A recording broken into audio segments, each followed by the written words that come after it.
सबसे बड़ी गलती होगी अर्थमेटिक को छोड़ के जाना। अर्थमेटिक अगर आपने नहीं करा है तो ऑलरेडी आप बाकी स्टूडेंट से कंपटीशन में पीछे हो चुके हो। सारे मेंस एग्ज़ाम जो है वो मैंने इस बार दिए हैं और SBI JEE जो एग्ज़ाम है वो मैंने क्लियर करा है। क्या होता है कि आप अगर सारे सब्जेक्ट में एवरेज मार्क्स लेके चलते हो तो आपके सिलेक्शन के चांसेस बहुत इंक्रीज हो जाते हैं। वरना इस कोर्स को अगर आपने कंसिस्टेंटली फॉलो करके देख लिया तो I guarantee you this thing कि आपकी स्पीड में ड्रेस्टिक चेंज आ जाएगा।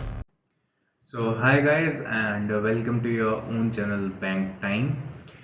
तो आज ये वीडियो मैं एक एज अ इंट्रोडक्शन के लिए देने वाला हूँ आप लोगों को, ठीक है। तो इंट्रोडक्शन से सबसे पहले मेरा इंट्रोडक्शन ही स्टार्ट कर लेते हैं।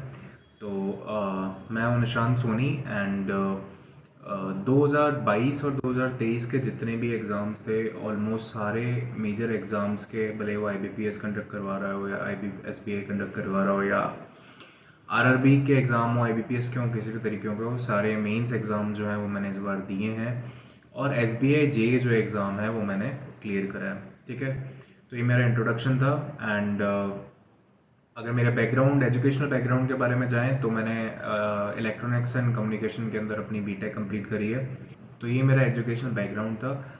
अब मैंने ये इनिशिएटिव क्यों लिया, इसके ऊपर मैंने पहले भी एक वीडियो इससे जस्ट पहले बनाई थी जब मैं कोर्स को स्टार्ट करने वाला था, मैं सोच रहा था। तो ये इनिशिएटिव मैंने इस वजह से लिया क्योंकि मैंने भी अपनी जो प्रिपरेशन है, मैं कभी बैंक एग्ज़ाम्स में या किसी कोई भी गवर्नमेंट एग्ज़ाम की प्रिपरेशन मैंने स्टार्ट नहीं करी थी। तो ये मेरा फर्स्ट टाइम ही था कि मैंने किसी गवर्नमेंट एग्ज़ाम की प्रिपरेशन स्टार्ट करी और मैंने विद इन 6 to 7 मंथ्स के अंदर अंदर जो भी जितने भी एग्ज़ाम्स थे अच्छे से उनको दे लिया था, सबके मेंस में पहुंच गया था और मैंने एग्ज़ाम क्लियर भी कर लिया। तो एक्चुअल में मैं कोई ब्रिलियंट स्टूडेंट नहीं हूँ, मैं बिल्कुल एवरेज स्टूडेंट हूँ। मैंने पहले वाली वीडियो में बोला था कि मैं कोई ब्रिलियंट स्टूडेंट नहीं हूँ, बिलो एवरेज स्टूडेंट ही आप मान के चलो। ये कभी किसी और वीडियो में कभी बात करेंगे, मैं आपको अच्छे से बताऊंगा इस चीज़ के बारे में। तो मेरा कैसा मतलब मेरी क्या ग्रेडिंग्स रही हैं, क्या चीज़ रही हैं, वो सारे किसी और वीडियो में कभी बात करेंगे हम इस बारे में। तो ये इनिशिएटिव इसलिए क्योंकि मैं एक प्रॉपर पैटर्न ऑफ क्वेश्चंस और प्रॉपर स्ट्रेटेजी के साथ में हम किस तरीके से इस एग्जाम को जल्दी से जल्दी या मिनिमम टाइम के अंदर जो हमें रिक्वायरमेंट है उसको ग्रेस्प करते हुए इस एग्जाम को हम क्लियर कर सकते हैं, उस चीज़ के लिए मैंने एक ये कोर्स लॉन्च करा है। ये मेरा इनिशिएटिव इस वजह से था, ठीक है। तो जैसे कि इस कोर्स का नाम है हल कोर्स, तो हम इसमें हर एक टॉपिक के मतलब जो कॉन्सेप्ट्स हैं उनको डीपली अंडरस्टैंड करेंगे, जितना हमें चाहिए, जितनी हमारी रिक्वायरमेंट है एग्जाम के अकॉर्डिंग, उस अकॉर्डिंग हम कॉन्सेप्ट्स को, टॉपिक्स को लेते हुए चलेंगे सब्जेक्ट्स के और हम आगे बढ़ते जाएंगे। तो ये इंट्रोडक्शन इसलिए इम्पोर्टेंट है क्योंकि कहीं ना कहीं पे जब आप बैक ऑफ द माइंड में आपके एक प्लानिंग रहती है ना, जैसे सपोज अगर आप अर्थमेटिक का कोई क्वेश्चन अटेम्प्ट कर रहे हो तो उस केस में आपके अगर बैक ऑफ द माइंड ये रहेगा कि मुझे इस क्वेश्चन को किस तरीके से अटेम्प्ट करना है, तो आप ज़्यादा बेटर वे में उस क्वेश्चन को अटेम्प्ट कर पाओगे। तो सेम चीज़ कोर्स के अंदर भी है कि जब आपको कोर्स के बारे में पता होता है कि किस तरीके से वो कोर्स आगे बढ़ने वाला है। मैंने ऐसे मजाक के लिए तो ये इंट्रोडक्शन बनाया नहीं है, ठीक है। तो ये मैंने इंट्रोडक्शन सिर्फ इसलिए बनाया ताकि एक बैक ऑफ द माइंड में आप एक प्लानिंग लेके चलो साथ में कि हम किस तरीके से इस कोर्स के अंदर आगे बढ़ने वाले हैं और हम कौन से टॉपिक्स को कब कब कवर करने वाले हैं, हमारा बेस कैसे स्ट्रांग होगा, फिर हम किस टॉपिक पर आगे जंप करेंगे, फिर उसके अकॉर्डिंग हम कैसे जंप करेंगे। तो मैंने जितनी भी ये प्लानिंग सेट करी है, जितना पूरा का पूरा मैंने ये कोर्स सेट करा है, ये पूरा कोर्स मैंने सेट करा है प्लानिंग मतलब एक एक तरीके से लेके कि बेस फॉर्म में हम पहले क्या करेंगे, फिर उसके सपोर्ट के साथ में फिर हम आगे किस टॉपिक पे आएंगे, फिर उन दोनों के सपोर्ट के साथ में फिर आगे किस टॉपिक्स पे आएंगे। इस तरीके से मैंने पूरा कोर्स डिजाइन करा है और आई गारंटी यू दिस थिंग कि आप इस कोर्स को कंसिस्टेंटली अगर कंप्लीट करते हैं मेरे साथ साथ में, मैं आपको ये नहीं बोल रहा, मैं कोई आपको अलग से चीजें करने के लिए नहीं दूंगा। जो चीजें भी होंगी वो सारी इस कोर्स के अंदर ही होंगी, मैं खुद का आपको करवाऊंगा। मैं आपको कोई अलग से नहीं बोल रहा कि आपको ये करना है या वो करना है। इस कोर्स को अगर आपने कंसिस्टेंटली फॉलो करके देख लिया तो I guarantee you this thing कि आपकी स्पीड में ड्रेस्टिक चेंज आ जाएगा, ठीक है। ड्रेस्टिक चेंज आ जाएगा आपकी स्पीड में। आपको मतलब आपको सीरियसली ये लगेगा कि हाँ बहुत ज़्यादा इंप्रूवमेंट हुआ है, क्योंकि एक प्रॉपर पैटर्न होता है क्वेश्चंस को अटेम्प्ट करने का। ऐसे कुछ भी करके नहीं किया जा सकता, ठीक है। तो उसी बारे में, उसी इंट्रोडक्शन के बारे में आज हम स्टार्ट करने वाले हैं इस टॉपिक को। सो श्री गणेश का नाम लेते हुए, श्री गणेश करते हुए हम इस कोर्स को आज स्टार्ट करते हैं। ठीक है ना। तो बैंक टाइम जैसा चैनल का नाम है, और जो भी आप देख रहे हैं वो प्लीज़ सब्सक्राइब कर रहे हैं इस चैनल को। ठीक है, आपके सपोर्ट की ज़रूरत है। आप सपोर्ट करेंगे तभी ये इनिशिएटिव ग्रो कर पाएगा। ओके। तो हल कोर्स, जैसे मैंने आपको बताया कि हल हल कोर्स जो है मैं लेके आया हूँ, ये मेरे इनिशिएटिव के अंडर में आता है, और इस कोर्स के अंदर हम सारी चीज़ों को डीपली अंडरस्टैंड करेंगे। नेक्स्ट स्लाइड पे चलते हैं। तो प्रिपरेशन, एक्चुअल में प्रिपरेशन क्या चीज़ है? आप जब प्रिपरेशन कर रहे होते हो किसी भी एग्जाम की, भले वो कोई भी एग्जाम हो, बैंक का हो, एसएससी का हो, या कोई भी अदर एग्जाम हो, तो उसमें प्रिपरेशन में एक्चुअल में होता क्या है? तो प्रिपरेशन में कभी भी कोई एक सब्जेक्ट नहीं होता, बहुत सारे सब्जेक्ट होता है। जैसे इसके अंदर भी आपको क्वांट भी है, आपके पास में रीजनिंग भी होगी, ठीक है, आपके पास में इंग्लिश का सब्जेक्ट भी है, आपके पास में जनरल अवेयरनेस का सब्जेक्ट भी है। आप आरआरबी के जो एग्जाम्स होते हैं, रूरल बैंक के क्लर्क हो, चाहे कोई भी हो, पीओ का हो, या आरबीआई का एग्जाम हो, या ग्रेड बी का हो, उसके अंदर कंप्यूटर सब्जेक्ट भी वो इंक्लूड कर देता है। ठीक है ना। तो ये सारे सब्जेक्ट को आपको साथ में मैनेज करके चलना होता है। तो आपका टाइम मैनेजमेंट होना बहुत इंपॉर्टेंट है, कि आप सारे सब्जेक्ट को इक्वली आप टाइम दे रहे हैं, हर सब्जेक्ट को अपने साथ में कैरी फॉरवर्ड कर रहे हैं। ऐसे नहीं कि मतलब, देखो क्या होता है कि आप अगर सारे सब्जेक्ट में एवरेज मार्क्स लेके चलते हो तो आपके सिलेक्शन के चांसेस बहुत इंक्रीज हो जाते हैं। बट वहीं पे आप सारे सब्जेक्ट्स को छोड़ के एक किसी सब्जेक्ट में बहुत एक्सेल करने की सोचते हो, और बाकी सब्जेक्ट को या दूसरे सब्जेक्ट को छोड़ने की कोशिश करते हो ना, तो उसमें आपको फिर जिस सब्जेक्ट को स्ट्रॉन्ग करना है उसको बहुत एक्सेल करना पड़ता है। मतलब आप उसको अबव एवरेज लेवल पे लेके जाना पड़ता है, और उसके लिए बहुत एफर्ट्स और बहुत प्रैक्टिस चाहिए होती है। और उसकी वजह से आपका हो सकता है कि आपको टाइम ज्यादा लग जाए, जितना नॉर्मल लोगों को टाइम लग रहा है उससे ज्यादा आपको टाइम लग जाए। तो इसलिए आप एवरेज जितना स्कोर कर सकते हो सारे सब्जेक्ट में, उससे आपको सिलेक्शन मिल जाएगा, बजाय कि आप किसी एक सब्जेक्ट को पकड़ के उसमें एक्सेल करने की सोचो। ठीक है। तो टाइम मैनेजमेंट इसलिए बहुत ज्यादा इंपॉर्टेंट हो जाता है। तो फर्स्ट हमारा जो बेसिक आता है वो टाइम मैनेजमेंट में आता है। सेकंड जो सबसे इंपॉर्टेंट है वो हमारे कंसिस्टेंसी। अगर आपको ये लगता है कि हाँ ठीक है, जोश है, पहले पहले तो 10-15 दिन कर लिया, उसके बाद में फिर वापस से ब्रेक ले लिया कि यार अब ठीक है बाद में करेंगे, तो ये चीज पॉसिबल नहीं हो पाएगी। अगर आपको जस्ट सपोज कि अगर ठीक है, मैं मानता हूँ कि कई बार बहुत मेजर प्रॉब्लम्स हो जाती हैं, तो अगर आपको कोई मेजर प्रॉब्लम आ भी रही है, ठीक है ना, तो आप ये कर सकते हो कि हाँ यार चलो ठीक है, पूरा दिन नहीं पढ़ पढ़ पाए, बट हाँ कम से कम 1 घंटा 2 घंटा जो भी मेरे पहले की चीजें थी वो मैंने रिवाइज कर लिया, वो मैंने देख ली, तो इतना मैंने कर लिया। तो कंसिस्टेंसी आपको रखनी बहुत जरूरी है, कंसिस्टेंसी के बिना आप इसको अचीव नहीं कर पाओगे। ठीक है ना। तो कंसिस्टेंसी हमारा सेकंड ब्लॉक आ जाता है। थर्ड सबसे इंपॉर्टेंट है जो कि है रिवीजन, जो आपको बहुत जने कहते भी होंगे। मैं आपको ये नहीं कह रहा कि आपको खुद से रिवाइज करना है। मैं कोई भी चीज है ना आप लोगों पे मतलब ऐसे नहीं छोड़ूंगा कि हाँ ठीक है मेरी कोई रिस्पॉन्सिबिलिटी नहीं है, मैंने आपको कह दिया था आपको करना था बट आपने नहीं करा, तो मेरी कोई रिस्पॉन्सिबिलिटी नहीं है। इस कोर्स को कराने के लिए, इस कोर्स में अच्छा रिजल्ट लेने के लिए, अच्छा रिजल्ट आपको अचीव करवाने के लिए ये मेरी रिस्पॉन्सिबिलिटी है। मैं इस चीज़ की रिस्पॉन्सिबिलिटी लेता हूँ कि मैं आपको अच्छे से आउटकम दिलवाऊंगा। ठीक है। तो मैं आपको खुद से चल के नहीं बोलूंगा कि हाँ यार आपको रिवीजन करना है, आप करो तो ठीक है, नहीं करो तो कोई मतलब नहीं है।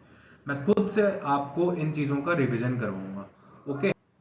तो मैं आपको खुद से इन सारी चीजों का रिवीजन करवाऊंगा, हर एक टॉपिक का किस पैटर्न में किस तरीके से आपको रिवीजन करना है। आपको पता ही नहीं चलेगा यार, मैं किस तरीके से आपको सारी चीजों का रिवीजन करवा दूंगा। आपको आपको ऐसे लगेगा कि अच्छा हाँ ठीक है, तो हम पहले से भी कर रहे थे। ठीक है ना। तो क्लासेस को कंसिस्टेंसी के साथ में करने का सबसे बड़ा फायदा यही होता है कि अगर मैं कोई कोर्स लेके आ रहा हूँ तो आप मेरे पर सिर्फ ट्रस्ट कीजिए, मैं रिस्पॉन्सिबिलिटी ले रहा हूँ कि आपका आउटकम पॉजिटिव निकलेगा, और बहुत अच्छा पॉजिटिव निकलेगा। ठीक है ना। तो ये तीन चीजें अपने जो तीन ब्लॉक्स, बेसिक ब्लॉक्स जो आते हैं, वो अपने प्रिपरेशन के तीन ये बेसिक ब्लॉक्स हैं। ठीक है। नेक्स्ट अपने चलते हैं नेक्स्ट स्लाइड पे। अब बैंक एग्जाम्स की अगर अपन बात करते हैं, तो बैंक एग्जाम्स में बेसिकली क्या होता है कि प्रीलिम्स की मैं बेसिकली बात कर रहा हूँ। कोई भी बैंक एग्जाम आप दे उठा के देख लो, या कोई इंश्योरेंस का एग्जाम ले लो, आप इंश्योरेंस बॉडी ले लो, बैंक एग्जाम बॉडी ले लो, कोई भी इस तरह के एग्जाम ले लो, जितने भी कंडक्ट होते हैं, उन सब के अंदर क्वांट के अंदर क्या, प्रीलिम्स के अंदर आते हैं 35 क्वेश्चंस। ठीक है, ये प्रीलिम्स की बात कर रहा हूँ मैं। और प्रीलिम्स के अंदर इनमें 35 क्वेश्चंस में आपके पास में क्या होता है कि जैसे मान लो कि यहाँ पे आपके पास में 35 क्वेश्चंस आए। अब इसके बाद में जो आपका स्पीड मैथ्स वाला पार्ट है, ठीक है, उसके अंदर आपके 5 क्वेश्चन बन गए। अब स्पीड मैथ वाला पार्ट कैसे रहेगा? स्पीड मैथ में वैसे मैं होप करता हूँ कि आप लोगों को ये चीज़ पता होगी, बट अगर नहीं पता है तो मैं आपको बता देता हूँ एक बार के लिए, ठीक है? तो स्पीड मैथ्स में क्या होगा, जैसे आपके सिंप्लीफिकेशन वाले क्वेश्चन हो गए, ठीक है, या आपके अप्रोक्सीमेशन वाले क्वेश्चन हो गए, ठीक है ना, या फिर जैसे मान लो कि आपका दो ही, वैसे तो दो पैटर्न ही आता है सिंप्लीफिकेशन में, आपको एडिशन और सब्ट्रैक्शन का दे दिया, बॉडमास जहाँ पे रूल फॉलो होता है, ठीक है। तो इसमें बेसिकली सिंप्लीफिकेशन में बॉडमास का रूल अप्लाई करना बताते हैं, आप बॉडमास से रिलेटेड आपको क्वेश्चन पूछेंगे, अप्रोक्सीमेशन में कोई अप्रोक्सीमेट वैल्यू लेके और फिर उस क्वेश्चन को सॉल्व करना होता है। तो ये प्रैक्टिस आप सारे ग्रेजुएटेड लेवल के स्टूडेंट्स हो तो ये चीज़ें बहुत सिंपल है, बहुत आसान है, सिर्फ थोड़ी सी प्रैक्टिस चाहिए और इसमें स्पीड अटेन करना बहुत ईजी है। तो 5 मार्क्स तो आपको यहीं पे मिल गए बहुत इजीली, बहुत इजीली। 5 क्वेश्चंस आप 1 से 1.5 मिनट के अंदर अंदर कर सकते हो, आपको 5 मार्क्स इजीली मिल जाएंगे, आपको कोई प्रॉब्लम आने वाली नहीं है, ठीक है।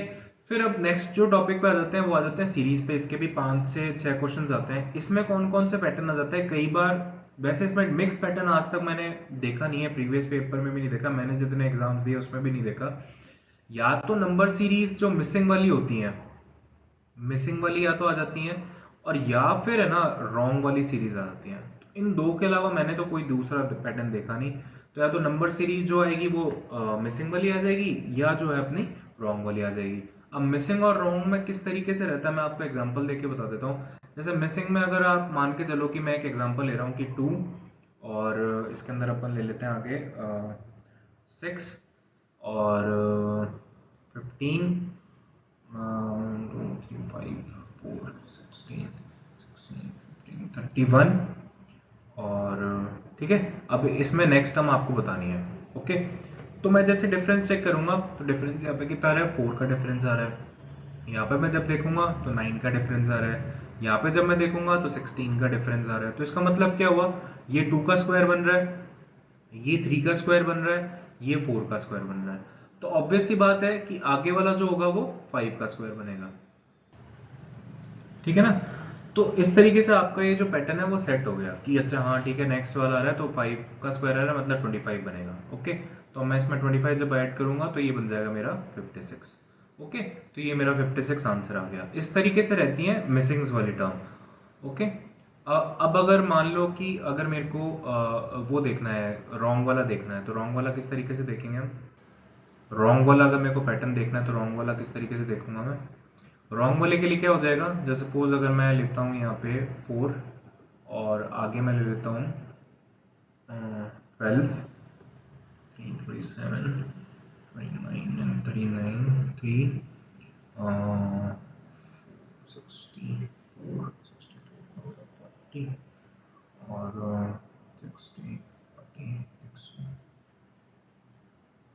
140 कर देते हैं, सॉरी, ठीक है, 104। अब मेरे को इसके अंदर पता करना है कि इसमें रॉन्ग टर्म कौन सी है, ठीक है ना। तो मैं किस तरीके से आइडेंटिफाई कर सकता हूँ, जैसे मैं यहाँ पे जब डिफरेंस देखूंगा तो यहाँ पे आ रहा है 8, जब मैं यहाँ पे डिफरेंस देखूंगा तो यहाँ पे डिफरेंस आ रहा है मेरे पास में 47, और यहाँ पे डिफरेंस मेरे पास में कितना आ रहा है 65, ठीक है। अब मैं कैसे आइडेंटिफाई करूँ, तो ये 8 जो है ये है 2 का क्यूब, 27 है 3 का क्यूब, 65 किसी का क्यूब नहीं होता। अगर यहाँ पे 64 होता तो ये मेरे पास में हो जाता 4 का क्यूब, तो 64 के अकॉर्डिंग फिर मेरे पास में क्या बन जाता है यहाँ पे 103। तो रॉन्ग टर्म कौन सी होगी अपनी 104। तो इस तरीके से रॉन्ग टर्म और मिसिंग टर्म्स के क्वेश्चन आ जाते हैं। ज्यादातर प्रॉब्लम जो है वो स्टूडेंट्स को किस में आती है, वो रॉन्ग टर्म में आती है, क्योंकि इसको आइडेंटिफाई करना थोड़ा सा मुश्किल हो जाता है। बट हाँ, मिसिंग टर्म्स वाले में कोई प्रॉब्लम नहीं आती। मिसिंग टर्म में आराम से आप फाइंड आउट कर सकते हो, आराम से पता कर सकते हो कि हाँ यार मिसिंग टर्म में इस तरीके से हम कैलकुलेट कर सकते हैं, ठीक है ना। तो ये दो चीजें हैं। तो ये स्पीड मैथ का आ गया। नेक्स्ट आता है अपना क्वाड्रेटिक इक्वेशन का। तो क्वाड्रेटिक इक्वेशन तो बिल्कुल सिंपल है यार, आप हमेशा से करते आए हो। बट क्वाड्रेटिक इक्वेशन के लिए सबसे इंपॉर्टेंट जो चीज आती है ना, वो सबसे इंपॉर्टेंट चीज है आपकी टेबल्स। आपको इसके फैक्टर्स फाइंड आउट करने के लिए टेबल्स आपको अच्छे से आना बहुत जरूरी है। अगर आपको टेबल्स अच्छे से आती है ना तो फिर कोई प्रॉब्लम नहीं आएगी, ठीक है। अगर आपको टेबल्स में अगर प्रॉब्लम आ रही है तो फिर हो सकता है कि आपसे क्वाड्रेटिक इक्वेशन में स्पीड नहीं आ पाए, क्योंकि कई बार क्या हो जाता है जो पीओ वाले एग्जाम्स आते हैं उसके अंदर फैक्टर्स जो होते हैं वो अच्छे लेवल के दिए होते हैं। जैसे कि मैं आपको बताता हूँ एक एग्जाम्पल लेके। जैसे सपोज कि अगर मैं एक्स स्क्वायर और प्लस में मैं ले रहा हूँ जस्ट सपोज 25x और मैं साथ में ले रहा हूँ 126। अब अगर आपको एग्जैक्टली फटाफट से फैक्टर्स याद है ना कि 126 किस किस में आ सकता है, जैसे 14 के 9 में आ गया, ठीक है, 18 के 7 में आ गया, 21 के 6 में आ गया, ठीक है। तो इस तरीके से अगर आपको फटाफट से चीजें पता है कि किस किस के फैक्टर्स में ये आ सकता है, तो आप इजीली फाइंड आउट कर सकते हो कि 14 और 9 नहीं, ये तो 23 बन रहा है, ये तो पॉसिबल नहीं है। 21 6 27 बन रहा है, नहीं ये तो पॉसिबल नहीं है। बट हाँ, 18 और 7 25 बन रहा है, तो इसके रूट जो है वो -18 -7, बिल्कुल इजीली विद इन सेकेंड्स आपने फाइंड आउट कर लिया इस चीज को। तो इसलिए आपको टेबल्स का याद होना बहुत ज़्यादा इंपॉर्टेंट है। अगर आपको टेबल्स अच्छे से आती हैं तो फिर आप इसके जो फैक्टर्स है वो बहुत इजीली निकाल सकते हो, ठीक है। तो यहाँ पे अगर अपन स्पीड मैथ्स का या जो जो भी मतलब आप जिसमें अच्छे से नंबर स्कोर कर सकते हो, वो 3 पार्ट हो गए। मतलब 15 मार्क्स का जो आउट ऑफ 35 आपका, आप easily quickly with in 5 to 6 minutes के अंदर अंदर आप इस चीज को स्कोर कर सकते हो, ठीक है। तो अगर आप एक पोर्शन भी देखा जाए तो 3/7 बनता है, मतलब 42% अप्रोक्सीमेटली आपका इसके अंदर परसेंटेजेस बनते हैं। तो 42% आपने स्कोर कर लिया यार फटाफट से। जो चीजें आपको ऑलरेडी पहले से आती है, आपने जो कर रखी हैं बहुत टाइम से, ये तो बहुत बादायत का खेल है आपके लिए, ठीक है। अब नेक्स्ट चीज पर आ जाते हैं जो कि बहुत मेजर चंक है, अर्थमेटिक और डीआई का, और यहीं पे सारी बैटल शुरू होती है। जो एक्चुअल कंपटीशन है वो अर्थमेटिक और डीआई से स्टार्ट होता है। अब कई स्टूडेंट्स को ऐसा लगता है कि हम यार बिना अर्थमेटिक कवर करे भी तो डीआई को सॉल्व कर सकते हैं, डीआई को अप्रोच कर सकते हैं। हाँ, आप कर सकते हो कुछ पर्टिकुलर टॉपिक्स के अंदर, जैसे कि जस्ट सपोज अगर अर्थमेटिक का परसेंटेज टॉपिक अगर आपने कर लिया, या रेशियो एंड प्रोपोर्शन टॉपिक आपने कर लिया, तो ठीक है, आप प्रीलिम्स की डीआई को आराम से टैकल कर सकते हो, क्योंकि प्रीलिम्स की डीआई में ज़्यादा हाई लेवल का नहीं आ पाता है वो, ज़्यादा मतलब उसके अंदर वो भी नहीं होती, वैरायटीज भी नहीं होती। आपको नॉर्मल या तो परसेंटेज पे या रेशो पे आपको डीआई दे देंगे, सिंपल से डीआई दे देंगे, आप इजीली फाइंड आउट कर सकते हो, उसमें कोई प्रॉब्लम नहीं है। अगर आपको ग्राफ रीड करना आता है, पाई चार्ट रीड करना आता है, कोई दिक्कत नहीं आएगी आपको। बट जब बात मेंस की आ जाती है ना, उस टाइम पे ये तीनों भी नहीं आएंगे आपके मेंस के अंदर, ये तीनों भी मेंस के अंदर नहीं आएंगे। आपका मेंस के अंदर ज्यादा से ज्यादा जो पोर्शन रहेगा, ठीक है, इन तीनों को मिला के अगर 2 से 3, 3 से 4 क्वेश्चन आ भी गए, तो वो क्वेश्चन ऐसे होंगे कि बहुत बहुत मुश्किल होंगे, इजी क्वेश्चन नहीं देंगे आपको। मैं क्लर्क के मेंस की बात नहीं कर रहा, क्लर्क के मेंस में फिर भी क्वेश्चन आ जाते हैं, इसमें से 5-10 क्वेश्चन मिल जाएंगे आपको क्लर्क के मेंस के पेपर में। बट पीओ के मेंस में बहुत कम चांसेस हैं कि ये 2-3 क्वेश्चन ही आते हैं, इससे ज्यादा ऊपर नहीं आते।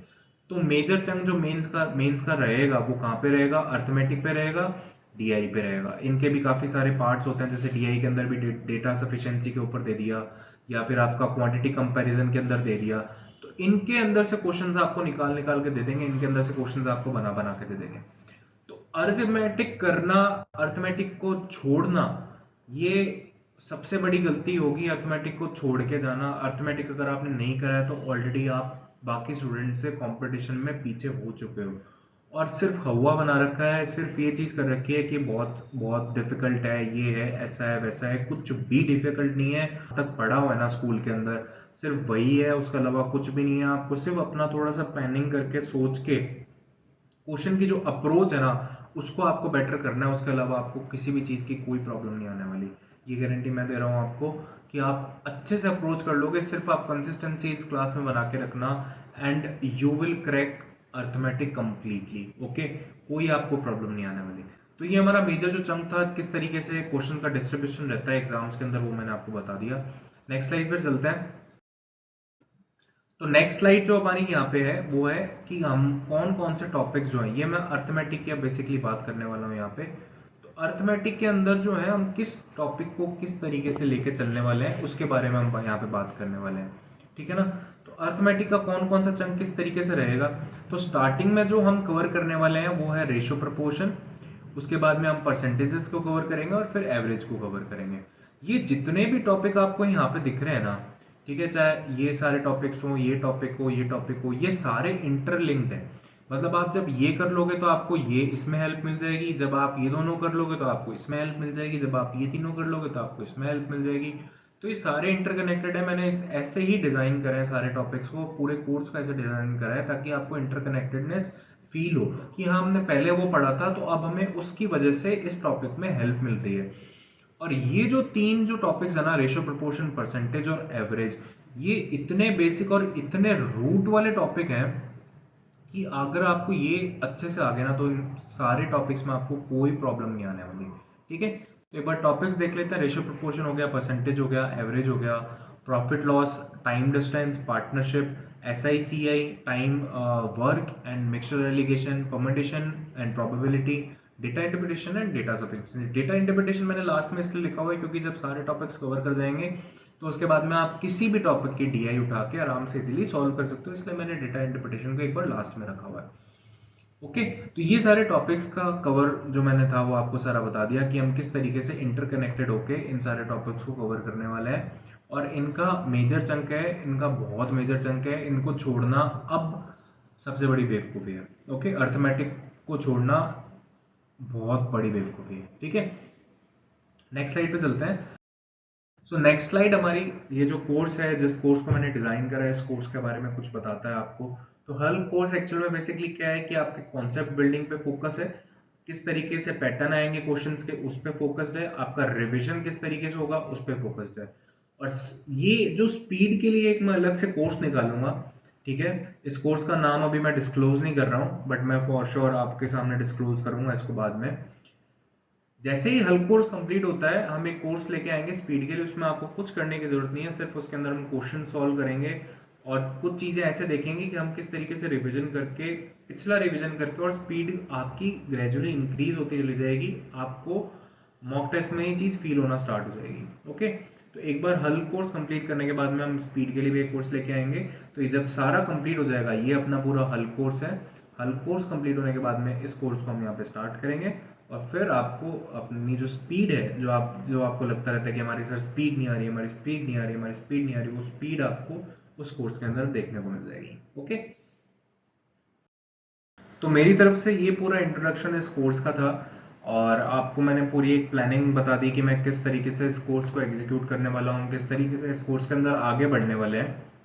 तो इस पूरी कोर्स की डिटेल्स जो है वो मैंने आपको दे दी हैं।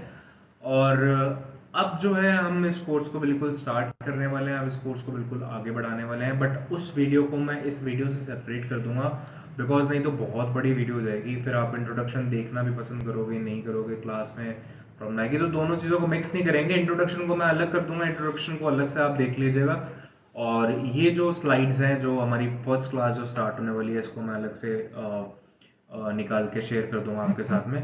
ठीक है ना, तो ये सब चीज़ें थी। और आप इंट्रोडक्शन ज़रूर से एक बार देख लेना, भले ही स्पीड में देख लेना, 2x करके देख लेना, बट एक बार ज़रूर से देखना, ही मेरी रिकमेंडेशन है। और इस जर्नी में हम सारे मिलकर साथ में चलेंगे, इस कोर्स को आगे लेके चलेंगे। And again I am saying this thing कि मैं आपको अश्योरेंस दे रहा हूँ कि इस कोर्स के बाद में आपको अपना improvement drastically change, positive change में फील होगा। Okay, so all the best for your journey with me and with this channel Bank Time and with your course Hull course, and stay safe and stay healthy.